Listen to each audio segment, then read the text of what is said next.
Did you know that when we blow it, we can come to the Lord for restoration? We don't have to hide from Him. We don't have to run from Him. Psalm 51:10 is a beautiful example of this. I don't know if you realize this, many don't, but this Psalm 51, was written after King David was confronted about his sin with Bathsheba and all the things it led to that David thought he was getting away with. I mean, think about how many things we think we're getting away with. The first half reveals what sin unconfessed was doing to him. And so let me read the passage to you, and it's just verse number 10. I think you do well to read the entire psalm, but verse number 10 says, "Create in me a clean heart, O God, and renew a right spirit in me." And then he goes on to request that God not cast him away, that God not give him what he deserves, but that he would restore him. Listen, his situation not only separated him from God, but it stole his joy and vitality, that life force within him. He talks about just his bones waxing old and the moisture being zapped from his life. And I think that's the joy. See, once he was confronted, David immediately confessed and came before the Lord. His request for God to do what it took to clean his heart. Whatever it takes, God, would you create a clean heart in me? And whatever it takes, would you put your right spirit back in my life, and that I can be right in your eyes? And let me just say this, we all sin, but some sins we hide and we try to get away with. And this sinful sequence was one that led to one terrible decision after another for David. And I think that's what's being revealed to us here.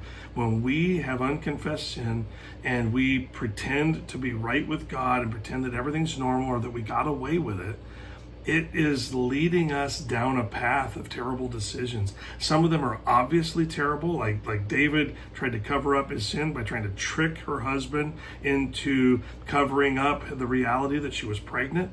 That didn't work, so he sent word to the front lines that her husband should be put up there by himself, and the whole idea was that he would die in battle, and then David would be free to pursue this relationship. And you may not have killed anyone, or had anyone killed, but the point is that we do things, we make decisions, life decisions that we take our entire families through when we have unconfessed sin and we pretend that we don't.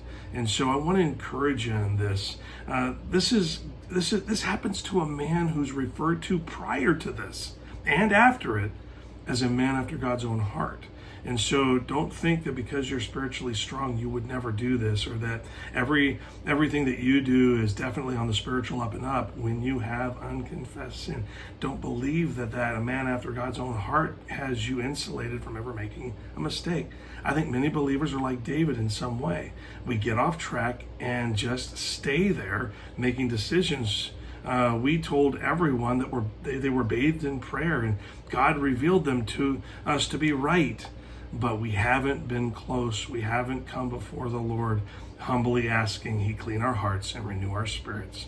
But one thing we learned from David, approaching God in humility and humble confession, is that God forgives and restores, and He'll do the same for us. And so I urge you today, if you're in that boat with David where you have unconfessed sin, take it before the Lord. He's waiting to forgive you and restore you.